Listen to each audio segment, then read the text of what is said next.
Alam ko, na-miss niyo ako. Sensya na, nawala ako ng 2 weeks. Alam niyo naman, ang nanay ko ay na-hospital. Tapos galing akong Baguio 3 days ago. Eh, syempre, nakaschedule na yon. Kaya nga, I didn't have any time to post. My God! I am so sorry. Pinromise ko pa naman doon sa mga nasa Mercury Drug na magpo-post na ako the next day nung nakita ko sila. Well, promises are meant to be broken.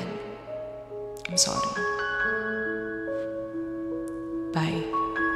Nag-end na pala. Ate, stress ako kasi every time na may nakakakilala sa akin in public, laging mukha akong pagod sa buhay. Nung nasa Mercury Drug ako, bumili kasi ako ng gamot para sa nanay ko. Eh, syempre, puyat ako noon. Wala akong tulog dahil nga, syempre, labas-pasok ang mga nurse, ganyan, binabantay ang nanay. Di ako nakaayos, nakapambahay lang ako. Tapos galing pa ako sa pagpapa-facial days before, kaya nga daming mga eme-eme ng pagmumukha ako. Girly pop, ganito mukha ako, na-recognize ako. Pasensya na po na nakita niyo akong ganon.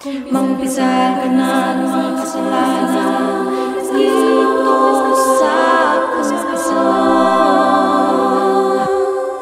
Ang una natin ikukwento, pauwi na kami nito galing Baguio. Tapos sinakyan namin bus ay may CR. Pag nagbiyahe kami sa province, usually walang CR yon. Pero this time may CR kasi from Baguio to Pitex kami. Tapos syempre bago siya. Yung kapitbahay namin, ano yun? Pero di naman kasi ako pala ihi, Ate Bebs, kaya matagal-tagal ko rin na pag-decidean bago gamitin. Hoy, alam niyo ba, ganyan din ako na tuwing pumupunta ako sa mga bagong places like restaurants, malls, ganyan. Chine-check ko all the time yung kanilang CR. Para lang malaman ko kung maganda ba, may bidet ba, ganyan-ganyan, tapos ipagkakalat ko sa mga tao na maganda. Nung gagamitin ko, nag-hesitate pa ako kasi nasa dulo kami ng bus and naandar yung bus kaya nakakahilo if tatayo ako. So inintay ko na magka-traffic. Tapos nung nagka-traffic, bandang Manila, I forgot the exact location, doon na ako umihi. Hindi ko ma-figure out how to lock the CR. So, hinawakan ko na lang siya habang naiihi ako. Tapos alam mo yung nakaganon ka? Diba? Nakaganyan ka kasi yung door, you're trying to close it. Then dito pumasok ang katangahan ko, Ate Bebs. Diba nga, hindi ko na-lock. Hindi ko pa natataas yung pants ko. Biglang nag-open yung door.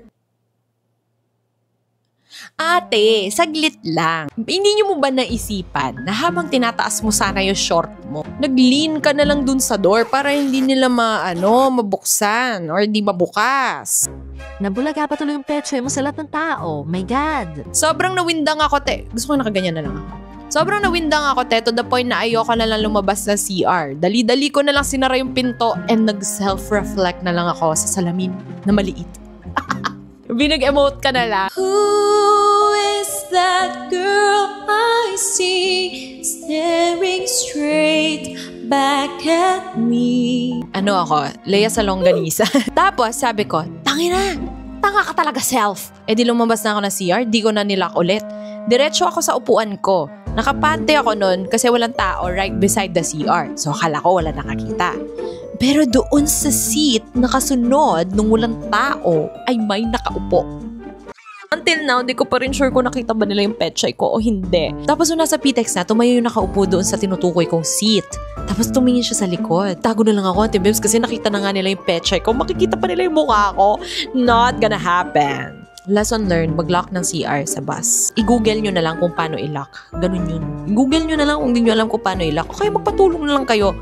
Kuya, sorry. Paano i-lock to? Ganon. Huwag na kayo ma-shy. Nahihiya kayo na lumapit at magtanong. Mas mahiya kayo kung nakita yung pechay nyo, yung badoodles nyo, be. Next! Nabasa ko to, like I was just reading it. Pero pang-advice ni tita talaga siya. Hindi ko nga alam kung magagawa ko bang katatawanan to kasi naawa ako sa kanya. But I need your thoughts. I mean, hindi lang sa TikTok but from YouTube as well. I am a 21-year-old female. Di na ako nag-aaral. I dropped out last year. September 2023, I met this guy. We will just call him Tape. Takla Pepe. Only Kapampangans know. Classmate siya ng roommate ko sa dorm ko nung nag-aaral pa ako. We met at the Inuman where I was invited to by my roommate. Third-year criminology student and I was in my first year in nursing. He was pretty attractive. Maputi. Matangkad. matangos ang ilong, maganda ang mata at kilay. Oh my God, na-imagine ko si Ian Veneracion. Matangkad, maputi, matangos ang ilong, magandang kilay. He also has pretty big biceps. At first, I was just trying to get to know him. I asked him 4 times if may girlfriend siya kasi I was planning to flirt with him. But I need to know his relationship status first. Madiin naman niyang tinanggi na wala pa siyang girlfriend. He was smiling while he shakes his head. Paano? May girlfriend ka ba? Yun totoo. Umamin ka sa amin, may girlfriend ka ba? Ganun? Malapit ako maging yung gano'n na pusa. To cut the story short, we got tipsy and ended up making out sa CR ng house kung saan kami nagiinom.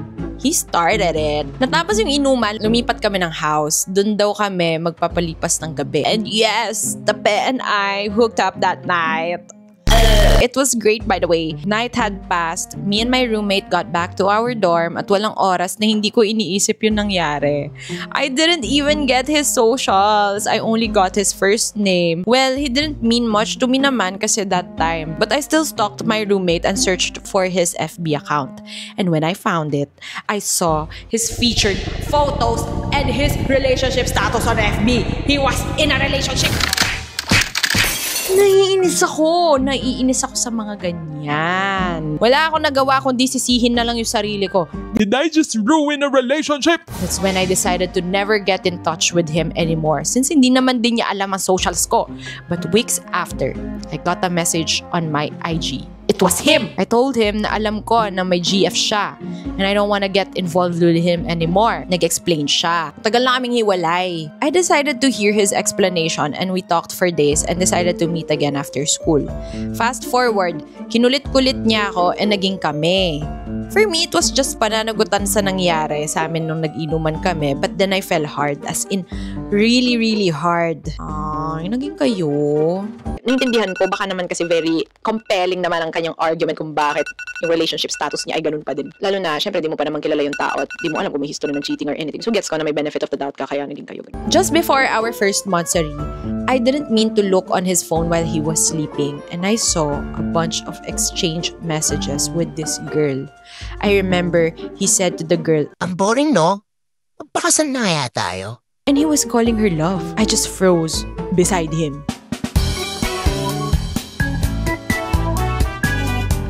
Ang boring, no? Kung katayin kaya kita. I found myself crying and picking my things up and getting ready to leave. But right before I walked through the door, stinop niya ako. Nakikita niya akong umiiyak. Sinabi ko lahat ng nakita ko and he sincerely apologized and promised na hindi na mauulit. He even gave me his SOCMED accounts. Well, obviously, finorgive ko siya. Yung mga pabigay-bigay ng mga SOCMED accounts na ganyan. Magchichita, gagawa ng paraan. Maghahanap ng ibang app at kung anek-anek para mag-cheat. Kaya nga ako, hindi ko binibigay yung SOCMED ko sa jowa ko. Di rin niya binibigay yung SOCMED accounts niya sa akin kasi liable siya if he cheats. I'm gonna leave him and vice versa. That's it. At alam ko, kasalanan na nag-cheat kung bakit siya nag-cheat. That's it. Wisit siya. Tawagin ko nga si Chobi, nababatrip ako. 3 months later, we decided to live together. I dropped out para makapag-work and he also dropped out from school kasi di na kaya ng parents niya ang tuition niya since nawala siya sa pagka-scholar. I borrowed some money sa kuya ko para makalipat kami sa apartment namin. Of course, hindi alam ng kuya ko na magli-live-in kami ni Tape. He didn't even know I had a BF. So, I easily got a job as a call center agent. Uy, mataas ang sahod dyan. Huwag mo sasabihin sa akin naging siya, freeloader, manggigigil ako, be! For 2 months, it was just only me. Then he got a job at Pure Gold as a bagger. Okay. At least naman nagkatrabaho naman siya. Life went smoothly kaso dahil nga call center ako, magkaiba ang time ng work namin. We rarely see each other kahit na nakatira kami sa isang bahay. But that doesn't mean that I will not take care of him. So whenever I got home in the morning, before ako matulog, magluluto muna ako ng breakfast at naghahanda ako ng ibabaon niya sa work. Saka ako pa lang siya gigisingin para maligo and mag-ready na para pumasok. Oh my God, wifey duties ka, babe. Like, pwede mo ako na lang magpakasal sa'yo. Parang hindi niya deserve, bakla. Ako na lang. Pag nakaalis siya, doon pa lang ako matutulog. And at night, before ako pumasok sa work at bago siya umuwi, magluluto din ako ng pang-dinner niya. Bakit hindi niya gawin yon? Like, bakit hindi niya gawin? Yan. So, ano pang gagawin niya sa bahay? Ikaw na yung nagluluto, ikaw pa naglilinis. Siya, Pambihira. Bigyan mo naman ng trabaho si Be. One morning, after ko mag-prepare, gigisingin ko na sana siya. Kaso I had this gut feeling to go through his phone again. And there I saw, he had the dummy account that's been used to flirt with girls. And I'm saying girls? FBI, open up! You said girls, like you emphasized girls. So are these fucking minors? Sabi, in-emphasize mo kasi dito, girls. Well, let's not assume things. I am praying, hoping na hindi minors. Yun lang. I started crying and it woke him up. He said sorry and explained, naboboring kasi ako, palagi na lang akong mag-isa. Eh, kung sampalin ko kaya tong lalaking to? Halika nga dito. Naboboringan ka. Eh, kung magsuntukan tayo. Bored ka? Eh di maglinis ka ng bahay, eh di magluto ka para hindi pagod yung jowa mo. Morga! He promised na hindi na niya ulit gagawin, and for the second time, I forgave him. Time passed and we were about 3 months from our first anniversary. Birthday niya. We were at his parents' house. He doesn't have much in his wallet, so I decided to give him a little surprise. I asked my former roommate to buy a cake for him. Ako na lang magpe-pay pag nasa house na sila. We had a great night that time. We drank with his friends, but then while we were sleeping, tumataas na yung baha to the point na abutin na yung house nila. So we had no choice but to evacuate at his eldest sister's house. After taking a bath, I got this instinct again na tignan yung phone niya. Then I saw his second FB account. Naka-block ako sa account na yun. Hindi ko alam na meron pala siya nun. I opened it and then I saw messages with a girl named Ellen. I didn't get a chance to read it all. Kasi nung nakita niya na binabasa ko yun, hinablot niya sa akin yung phone niya at dinelete lahat ng messages. But I got a chance to get the girl's name on FB and I messaged her myself. That's where she admits everything and even sent some screenshots from their conversation. Well, at least, diba, umamin si bakla. Alam ba niya na kabit siya at that moment? I remember one line from it galing kay Tape. Hihiwalayan ko siya para sa'yo. My heart shattered into pieces. Nanginginig ako sa sakit at galit. Oh my God. Originally, desidido ako makipaghiwalay sa kanya. Pero ni-reverse psychology niya ako. He said, alam kong mas makakabuti sa'yo na maghiwalay tayo kasi lagi na lang kitang nasasaktan. That's when my head got twisted. Karamihan kasi sa mga tao, parang they always shift the blame doon sa biktima ng mga cheating na ganyan. Like, sinasabi nila na parang kasalanan mo na kung nagstay ka pa sa ganyang klaseng relasyon. Eh, hindi din kasi nila alam, lalo na when it comes to, let's say, abuse. Akala nila madali. Akala nila madaling bumakla sa ganyang relationship. Eh, sinasaktan ka na nga. Bakit ka pa nagsistay? Eh, you don't know the manipulation kasi. The manipulation, dependence mo dun sa tao. Madaming factors kasi. So, you can't simply tell them na, hiwalayin mo na. Hindi siya ganun kadali. Naisip ko, maghihiwalay na talaga kami at hindi ako sanay na wala siya sa tabi ko. At dahil din, di ako makaalis dahil mataas ang baha, I didn't have a choice but to make up with him. Pinromise niya na this time hindi na talaga mauulit. July 2025, dumating ako sa point na pagod na ako kasi hindi na nga siya nag-cheat sa akin. Pero wala naman siyang emotional intelligence and assurance. I got tired of always asking and teaching him how to treat me.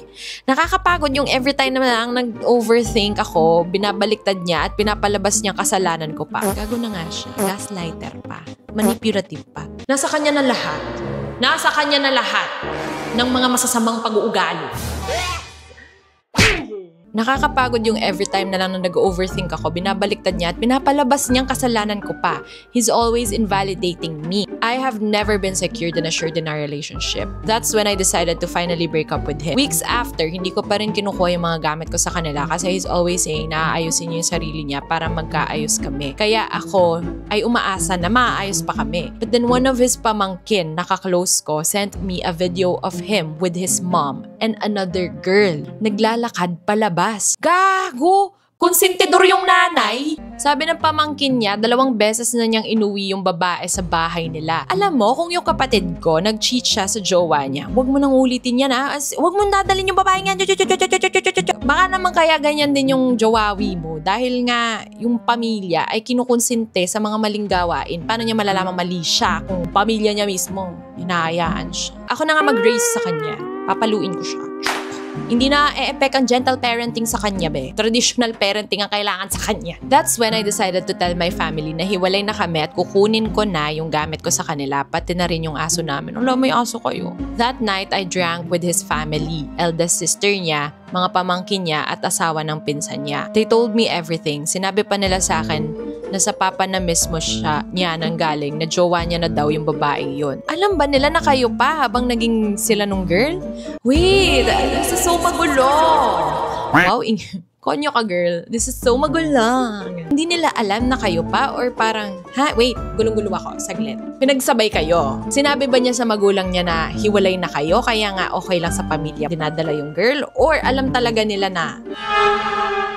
Gulong-gulo ako, sorry. Pa-comment na lang Ito, nakakainuman mo pa yung pamilya eh. While I was packing my things, pinipigilan niya lang ako and forcing me to talk to him. He said kaibigan niya lang yun. Uluin mo, gab! Pinalayas sa bahay nila, kaya in-offer niya na sa kanila muna matulog at wala din daw nangyari sa kanila. Wala siyang iba friends? Walang ibang friends yung girl? Bakit kailangan sa'yo? Bakit kailangan sa bahay niyo? Wala ba siyang ibang kaibigan? Wala ba siyang kamag-anak? Bakit sa'yo? Hindi ko tinanggap yung explanation niya. As you should! August 5, nagpunta ako sa hospital para magpa-check up kasi 8 months na akong walang menstruation. OM. I thought it was just about my PCOS, but turns out I was carrying a baby inside me for about 7 months na. Cryptic pregnancy, but the baby doesn't have a heartbeat. So they need to take it out of me. August 10, 2025, birthday ng pamangkin niya. Yung pamangkin niya na nagsabi sa akin ng lahat. At dahil close kami, and I treat them as a family then, when she invited me, I came knowing na magkapit-bahay lang sila at may posibilidad na makita ko siya. I admit it, gusto ko siyang makita kasi namimiss ko pa rin siya, but I decided na hindi na talaga siya babalikan. We had a chance to talk that night. I never planned to tell anyone, pero nung nagkausap kami, walang ibang lumabas sa bibig ko kundi pinatay mo ang anak ko. Umiyak lang ako at sumisigaw. Tinanong niya ako, one last chance, Bobby, please. And I thought, maybe we can make things right for the baby. That night, out of drunkenness, I slept with him. Before sleeping, I got a chance to get through his phone. That's when I saw a video of him at nung babaeng inuwi niya. They were having chug-chug. It was taken last June 2, 2025, and I saw messages. They really have a relationship. Kinabukasan, we had deep talks, and he was saying he misses what we had. Our memories together and swears to never hurt me again kasi doesn't want to see me catching my breath kasi sa kakaiyak. And he asked for one last chance again. I told him na pag-iisipan ko. After putting a lot of thought into it, I agreed to get back together with him.